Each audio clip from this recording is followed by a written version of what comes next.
get to the bag, ayy. Got the foot on the gas, pedal to the metal when the lane moving fast, ayy. Ayy, let them all cross. If they hate, then let them hate and make a bigger boss, ayy. This episode is brought to you by SPI Logistics, the premier freight agent logistics firm in North America. For over 40 years, SPI has been diligently building the most successful freight agent network to provide first-class relationships for our shippers, receivers, and carrier partners. We are more than another transportation network. We are a dedicated team of professionals united by one singular purpose, and that is to expedite our agents' success. All of our agents are set up for success on day one, as they are provided with a full suite of support staff that is ready to assist them with everything from after-hours emergencies to financial and administrative needs on a no-fee basis. This way, you can focus on continuing to grow your business. There is no financial risk to start, and you have the ability to earn up to 75% in commissions. If you are looking to take control of your financial future and build your business with the backing of one of the most successful logistics firms in North America, visit www.spi3pl.com to learn more. Do me a favor and let them know that the Freight Coach sent you.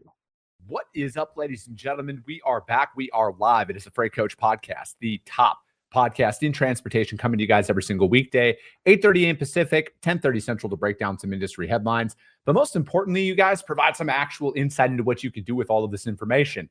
If this is your first time tuning in, welcome. This is the real side of freight, ladies and gentlemen. And I say that before every single show. And what I mean by that is I only speak with transportation professionals, because at the end of the day, you guys, I want to talk to the right individuals who have done what you're looking to do or who are currently doing what you're trying to achieve, so you can take that information, apply it, utilize it, and see a meaningful difference in your business and your life. Happy Thursday, everybody. I got a very special guest for you guys here today. I'm going to bring him up in a second. I do want to just drop a little reminder, you guys. We got this little newsletter we started up a while back.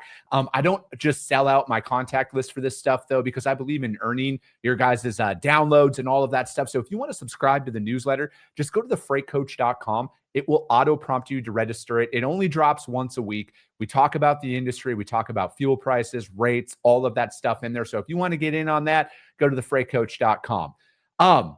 Again, back to this very special guest here. This guy, you know, this is why I love this guy. He actually stopped on his drive in this morning, turned around, went home, changed just to put Freight Coach Orange on today. So I got Mr. John Sutton with Sunset Transportation on the show. John, thank you so much for joining me here. No problem, Chris. And it's like we talked about backstage, you know, we are going to get Crayola to create Freight Coach Orange. That will be, I believe it needs to be in every elementary kid's crayon box. I really do. Critical color. Dude, especially if you're gonna, you know, every kid's playing with trucks in the sandbox for the most part, right? So there should be something out there for it. And, you know, I was thinking, I'm like, man, I got to make some like t-shirts and stuff for people. And, you know, like the Orange Shirt Gang, Sonny Sharma with Zems Inc. He came up with this, man. It was like 4 years ago. We were at a conference and he was wearing orange as well. And this was before he, you know, him and I had become friends. And he was like, dude, we're the Orange Shirt Gang. And I'm like, I got to the point now, John, where I'm like, I got to make some shirts for people and just hand them out that the Orange Shirt Gang is a thing. Oh, safety vest, like Hunter's safety vest. I would wear a Freight Coach Hunter safety vest. Dude, we actually have Freight Coach vests made, safety vests made for when we go out and do job sites for our customers and stuff. I think you're on the right track. Dude, absolutely, man. So let's, man, what's new? What's been going on in your world? You know, I think like there's, man, it's like it's another week. It's another headline. It's another thing that's going to end the industry or change everything or upend everything. And it's like, what's been going on in your world, man? Dude, the perpetual hype cycle, the drip feed of what's next and how your business needs to be preparing for it. I still haven't got done preparing for whatever came across last week. So it's starting to, you know, create a little bit of numbness, right? AI fatigue is a very real thing right now. And I think that we're on the downslope of that and starting to realize, you know, what's vapor and what is actually material in regards to that. But between having to navigate the keeping up with the Joneses of the tech side, you also have the headlines that are impacting, you know, buying behavior, both B2B and B2C, that you also need to we're navigating right now and trying to insulate both ourselves and our clients against. The international shipping side of things right now is quite turbulent, is a good way to describe it, to say the least. And it's just taking it a day at a time, an hour at a time, a minute at a time, and just we're in an industry where no 2 days are the same. Yeah. But as of the past few months, no 2 days have definitely been the same. That's for sure. Dude, I'm right there with you. And, I'm glad you brought up a lot of that stuff about tech, because you're out there, I'm sure you're getting hit up all the time with, your title and what you're doing and everything for your role. But it's like, man, how do you decipher after you've demoed, you've seen a lot of stuff, John? How do you decipher what's real, what's not? Are there any telling signs that you can give out to people who, they might not be the most tech savvy. They might not have seen as much as some others. And they're like, man, I don't want to get duped or, sold on something that might not even be a thing. Yeah, you think traditionally the quadrants, right? And for those who aren't watching the video, I'm actually making a quadrant shape right now, and it's really embarrassing. A lot of people try to look at it through the lens of a quadrant, and I actually look at it through the lens of a swim lane. As someone that's working to orchestrate a tech stack, I consider myself the lifeguard of what's going on in this swimming pool of tech that we have every single day. In one lane, I have all of the swimmers that are providing me rate intelligence. In another, I have order lifecycle management. That's primarily the TMS, right? What's going to help me get freight picked up and delivered and billed.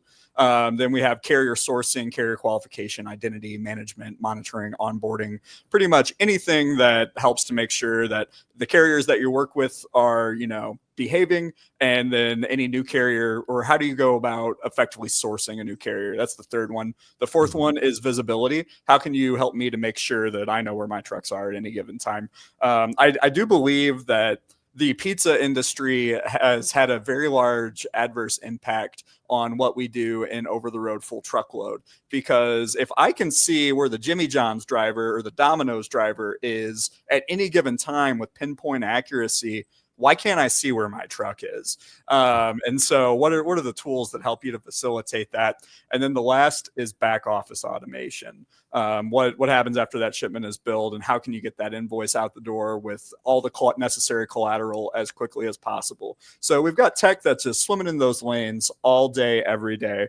And whenever you're going into a demo of a new product, you have to ask yourself, what lane do you primarily fall into, and what are you doing different than the swimmers that I already have in that lane today? Because if you can't differentiate yourself from a solution that I've already implemented that's resilient and working very well, then there's little to no value in what you're doing to me today. Are you innovative, or even better, potentially disruptive, right? We've seen some of these swim lanes have been heavily disrupted over the past 3 or 4 years.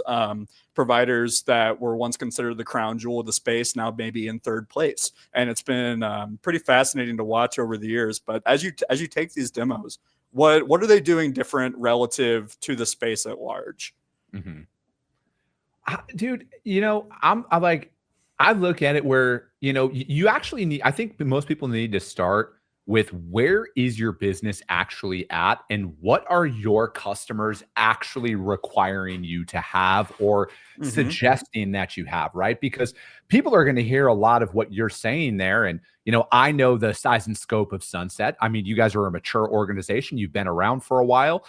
You guys have, you've got that stability that's out there, right? So you guys are assessing things at a faster pace. You guys are probably getting way more requests from customers that are out there.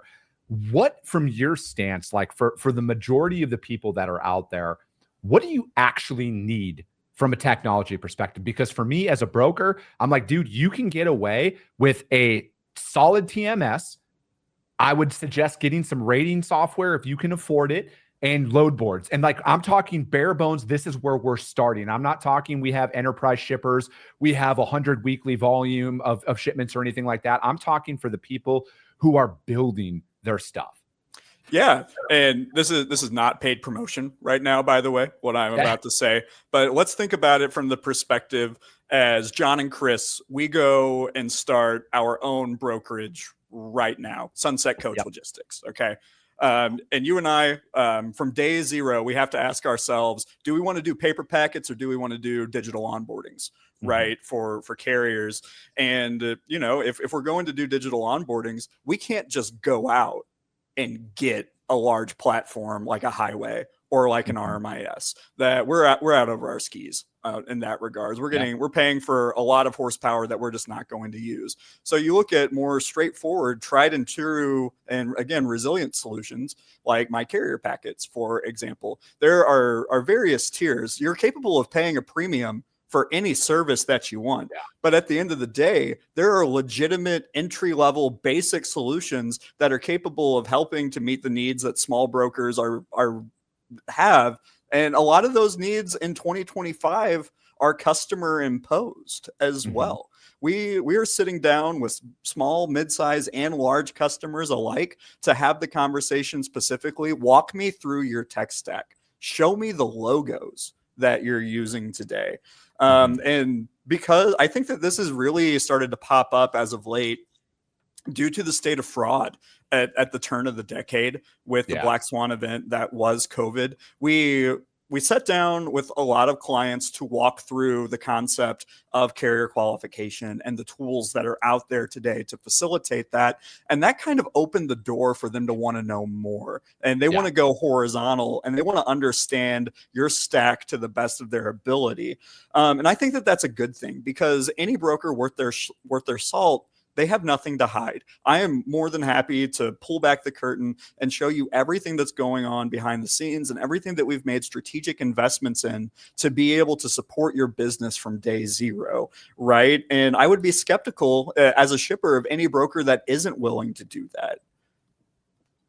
I'm right there with you, man. I look at it as like the two things that customers, shippers, however you want to, they're hiring brokers to bring calm to the storm that is the supply chain, right? And you need to be well-versed. You don't need to be an expert in anything, but like you need to be very well-versed in fraud, identity, and a lot of that stuff right now that most people, I don't know, I think they're over-investing in some areas. And again, like if we're talking, Sunset Coach Logistics, we're just starting out here.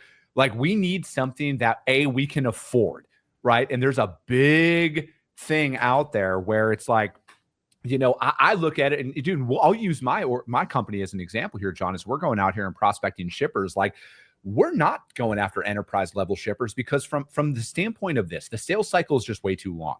Like we need revenue, right? Because again, I operate in the real world and I operate on dollar in, dollar out. I'm bootstrapping my stuff up and we need money. So we need to go after customers that are a shorter sales cycle. And we need to, as we're kind of going out, we need to assess like, all right, what are the intangibles? Visibility, I would say, is one of those ones that it is a phenomenal tool to have in your tool belt as a broker, knowing where your trucks are in the event that somebody hits you up like, hey, we need a location. Where is this guy at? You don't want to blow up the driver's phone. So you just pull up a macro point, for example, and you're like, oh, boom, the guy's 20 miles out per 15 minutes ago or whatever that looks like. Here's where it's at. And again, I think it's like it's being able to provide that solution for that question in the moment. And depending on the complexity and scale of the customers that you're working with, all of those requirements are going to vary out there at the end of the day. But I feel like the ones that are universal across the board, they need to know where their stuff is. They want to, because at the end of the day, man, communication is about the only value add most brokers can deliver from like bare bones fundamentals across the board. Letting your customer know where their freight is, calling ahead to facilities, communicating. And that's really as complex as I feel like most people need to make it when you're starting out and really building stuff up. I agree. And at the end of the day, especially like on the visibility example, the client, they don't care how you're getting the data. As long as you have a trusted and reliable solution or way of getting that data and making sure that it translates to them in the manner that they're wanting. That can be as simple as over email, or that can be as complex as over API, Project 44, or similar integration. But at the end of the day, the data that you're furnishing to them has to come from somewhere. And between the various price points of a lot of those products out there, you're capable of getting it at an entry-level cost. You just have to make sure that it's the right product for you. Yeah, it's, you know, when you're going out there, because I look at like, dude, we can sit here and talk about a lot of technology and all of that stuff out there, but like when it comes down to like fundamentally building relationships, partnerships, all of that stuff, which is, everybody posts about this stuff all the time, right? Like, oh, it's about relationships. It's about relationships. What does that word actually mean to you though, when you're going out there and you're building up a book of business? Oh my gosh. From the carrier perspective or the client perspective? Take it however you see fit here, man. I think that in a lot of scenarios, especially in the non-enterprise space, like you mentioned, the relationship is, we've mutually agreed that we're getting value out of each other for the foreseeable future, right? Mm-hmm. Especially whenever you're operating off of handshakes. There are a lot of brokers out there that say that they're moving contractual freight without it having anything in writing. And that's a verbal, that's a handshake. We're mutually seeing value out of each other. And that's the business that's most susceptible to churn, in my possible opinion. So it's really, there are kind of various tiers to a relationship. How far are you willing to go to cement that this relationship is in fact capable of providing material value to both sides? And is that just an over the phone? Is that just a daily over the email? Hey, I've got this load. Do you have this truck? Or are you willing on both ends to be able to contractually lock in for 90 days, 180 days, for a year? And I would challenge the quality of the relationship in scenarios where pen and paper and ink may be going too far in the eyes of one of the parties in that relationship, because at the end of the day, it takes three to tango in what we do. It's going to take a shipper, a broker, and a carrier. And in scenarios where they're moving in lockstep, it's a beautiful thing to watch happen and how effectively those supply chains can be ran. But whenever the extent of your relationship was, I was happy with how you did on the last load, let's do it again, then those are the ones that are most susceptible to, volatility, to churn, in my opinion.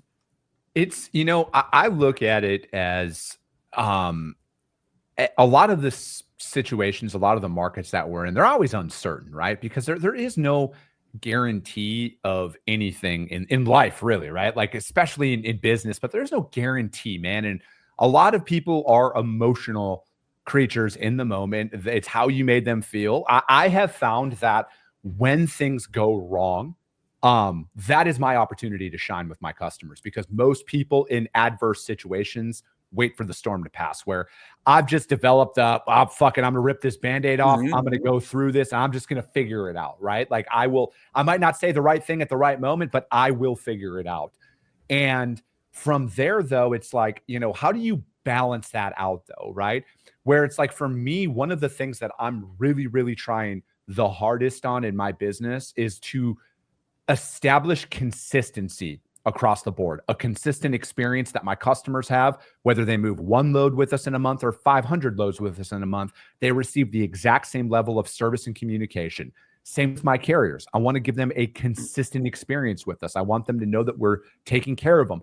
They're not waiting for accessorials to come through. We're not waiting for a customer approval. If it's a layover, here's your layover, man. I'll get the money approved from my customer. It's doing that repeatedly though, because there's always something that's going to be out there that people can point to as the boogeyman. I agree. And we're in an industry, Chris, this is my fourth time on here, and I think that I've said this every single time, but it's so important. We're in an industry where 4% of the time things go wrong 100% of the time. And that is a very large exception rate, right? Mm-hmm. For whatever reason or another, that appointment is no longer going to be able to be honored, regardless of whose fault it is, either the shippers, the receivers, the brokers, or the carriers. There's a lot of cooks in this kitchen, and that makes it really easy to screw up a recipe. But it's how you handle that 4%, like you mentioned, is what clients remember. And that's how they interpret their working relationship with you. And, you could have done that load the last 100 times, perfect, 100 times. But now the one time that it's gone wrong, it's very capable of souring your capabilities of how you're able to handle that lane. And it opens up the door to explore, replacement, right? And you see the posts all the time, and I do believe that there is a lot of credence to them, and it's not just noise, regardless of how hyperbolic some of the numbers may be.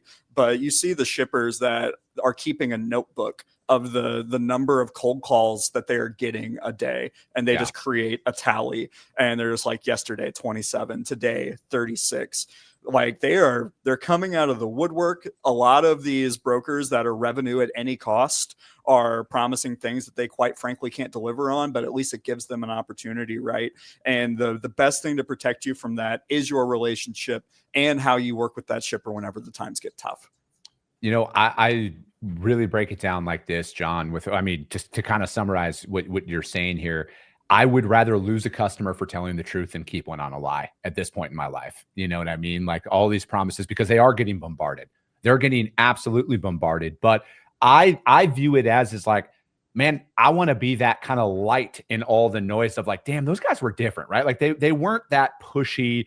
They had a purpose for the call, right? And I was just talking to this with my friends, the E-Carrier Check. They got a podcast, and I was on there yesterday with them, with Nate and Jared. And I'm like, when it boils down to it, there's been a different response to cold calling now than there has been in the past, right? Like I've actually found that the rejections are nowhere near as bad as they were when I was gunslinging for freight back in the day.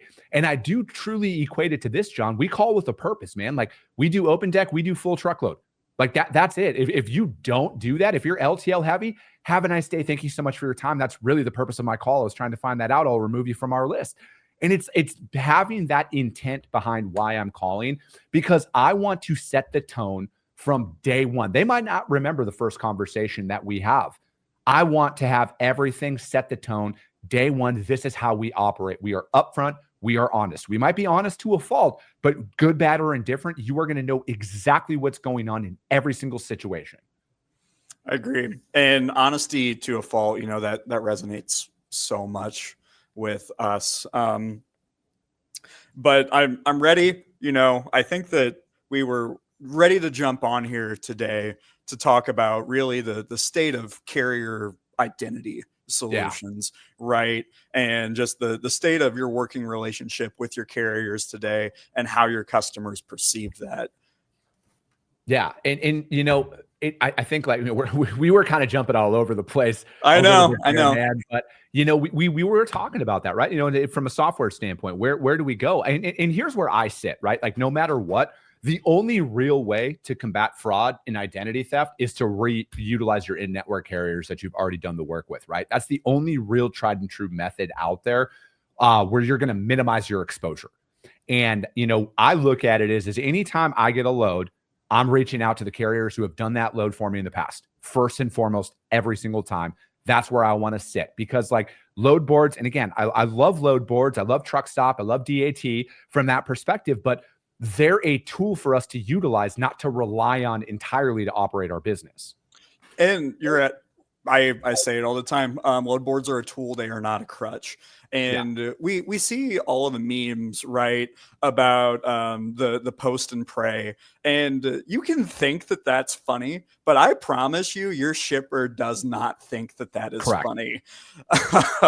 There is frequently 5 figures, 6 figures, maybe even 7 figures worth of commercial value of cargo on that truck. And to hear that in most cases you're entertaining bringing in someone into your ecosystem that you have never worked with before to handle the majority of your shipments, that is very unsettling to a shipper. And this is why we're seeing a lot of the contractual verbiage pop up that shipments for certain shippers, especially Fortune 500 ones, from what we've been seeing, are not able to be posted onto a load board. Going as so far, Chris, to actually have a compliance team member on site at that team member or at that shipper hawking the load boards looking for their freight to be posted. This is not just one client. This is a theme that has began to pop up. A lot of folks were burned. Actually, I think it's close to 100% of shippers in some capacity were burned over COVID due to fraud, deceptive, suspicious activity, the works, and they're taking matters into their own hands. And what does that translate to me, Chris? You created so much disruption for me that I am willing to take on a salaried employee to try to prevent this from being able to happen, because that will cost me less than the downstream revenue impact that I had by falling victim to fraudulent or deceptive activity. Let that sink in.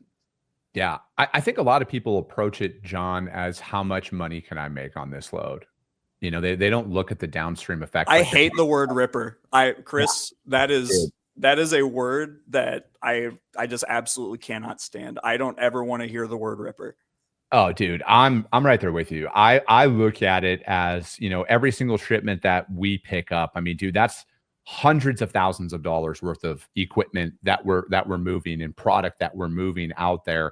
And it's your responsibility, right? Like, I don't take any of this stuff lightly. I'm not going to sit here on a pedestal and say I never did. I was a young kid who thought I had everything figured out too. But like now, man, I look at everything like, dude, I do not make any exceptions to anything that we do out there when it comes to servicing our customers. And, I guess that, like, for me, I think that it's the difference between somebody who's had to build something from day one, dollar one, and somebody who inherits something, right? Like once you have freight to kind of work, you kind of think it's always going to be there, right? I'm guilty of this. I've built and I've seen this stuff happen over my career. But now, man, when I see something that has $250,000 in cargo value, I'm like, fuck, we gotta make sure our I's are dotted and our T's are crossed on this one. We're calling. And you can't take a Temu carrier, right? Yeah. Dude. No offense, but there are Temu carriers out there. You know who you are. It's dude, I'm right there with you. And I think, like, at the end of the day, I personally think if there's any action item for a lot of organizations to look at is it's their incentivization model. How are they incentivizing their people to cover the freight? Are they, again, yes, you want to make money. I am a capitalist. I want to make as much money as I possibly can. But at the end of the day, I'm not willing to risk a entire customer for $50. And I don't know if everybody shares that sentiment. No. And there are a lot of brokers that in that scenario would have just gave that load back. I'd rather just make this my client's problem than me honoring my commitments. Right. And the incentivization is a big one. Right. The great Papa John business role model of mine. If it can be measured, it can be improved, and it can be improved, it can be incentivized. Okay. So incentivization is the final goal, but what are the measurables? And what percentage of brokerages, Chris, do you think are capable of pulling the number out of their hat right now of the percentage of their freight that gets posted onto a load board? I bet everybody knows, but there few are going to admit. I agree. And you start to measure the percentage of freight that gets put onto a load board. And in my personal opinion, if it's over 30%, load boards are a crutch for your organization. If it's under 30%, it's a tool. And every broker has that toolbox, and you need to pull your tools out in a certain order. And you mentioned it earlier. The first tool in your toolbox is history and active working relationships. Every single load should always start there within reason, right? And then you start working your way through, what rates do I have on file? Who are my historical carriers? What opportunities do I have in my digital freight matching stack if I've invested in one of those platforms? And then after you've demonstrated, that you've talked to at least 3 carriers, that you've talked to at least 5 carriers, then you can release that opportunity to begin transactionally sourcing a carrier. Now, I want to add a very interesting caveat to there. And I spoke with a carrier recently, and what we got onto load boards. Everybody talks about load boards, right? Because they're such an interesting ecosystem. They really are. I think that the load boardization of our space is totally different than what you see in other segments like finance, accounting, healthcare, as to how we keep things moving in a free market on the transportation side. And we got on the topic of load boards, and this is a carrier that we work with daily, multiple times a day. And they said, I haven't seen this lane getting posted. And I said, well, what do you mean? And they're just like, oh, we like to, we understand that we can check our email, and we understand that you have other portals that we can go to. But in reality, our team members like to just go to the load boards and see what you have posted. And it's just like that is meeting that carrier in particular where they are. And I think that that's a very interesting lens to look through the load board environment through. Is there are some carriers that don't feel like the relationship has been deteriorated because they see a load that they've historically ran posted on DAT that they prefer to run. They just use that as the signal that you have the load and will gladly reach out to you. So that's definitely, one lens that people need to be looking at it through. But make sure that you know what percentage of your freight is being on the load boards, and look at your service levels as a function of those loads that got put on the load boards, your on-time percentage. Look at your claims rate as well. I think that one of the things that we had found, Chris, was there was a strong correlation between shipments that had been put onto a load board in some capacity and our inevitable downstream on time and claims rate compared to shipments that were not, let alone denied claims or scenarios where we had to make a client whole out of pocket as a result of that claim. Look through it upstream. And then one of the things that everyone should be measuring to see how frequently a particular team member or a particular client or a particular lane or how well it has been procured is the concept of a loads to carrier ratio over any given time frame for this user or for this client. How many carriers did it take me to handle all of their loads? Did it take me 25 carriers to handle 100 loads? Did it take me 66 carriers to handle 100 loads? And the closer that gets to a one-to-one relationship, the worse you stand to be able to represent yourself as someone that has a well-procured carrier network to be able to support that client. That between those two metrics, that can really help you to unlock some insights about what your transactional buying behavior is. You can still be moving transactional freight on repeat carriers, but it's the order and the madness by which you approach sourcing that carrier that is so critical right now in a space where that is very cost sensitive and service sensitive at the same time. Dude, that I had nothing to add to that, you guys, at all. That right there, clip that out and re-listen to that. And you can, with new AI tools, you can take that soundbite, drop it into an AI tool, and it could create a process for you guys to follow from a carrier selection strategy. There's a little free tip for me from my man John here. But dude, that I'm gonna wrap with that, man. Like, there's nothing we can top from there, dude. How does anybody reach out to you though to find out more about what you guys got going on? I'm always available on LinkedIn. John Sutton on there, Director of Corporate Strategy for Sunset. Easy to find, ugliest headshot on LinkedIn, so don't have to look too far. Oh man, John, thank you so much for that threw me off. That is going to be it for today, you guys. I'm actually going to be live tomorrow up in Vancouver, Washington for the SPI Agent Rendezvous Conference up there. We got a couple of guests coming on. We're going to be talking about a bunch of great stuff tomorrow morning. But that's going to be it for today. As always, if you got value in what you heard, subscribe to the show. If you're feeling really ambitious after this one, which you better be, rank the show on iTunes and Spotify, because if you saw value, that's how your network's going to see value as well. I appreciate you guys. I love you guys, and we'll be talking to you soon.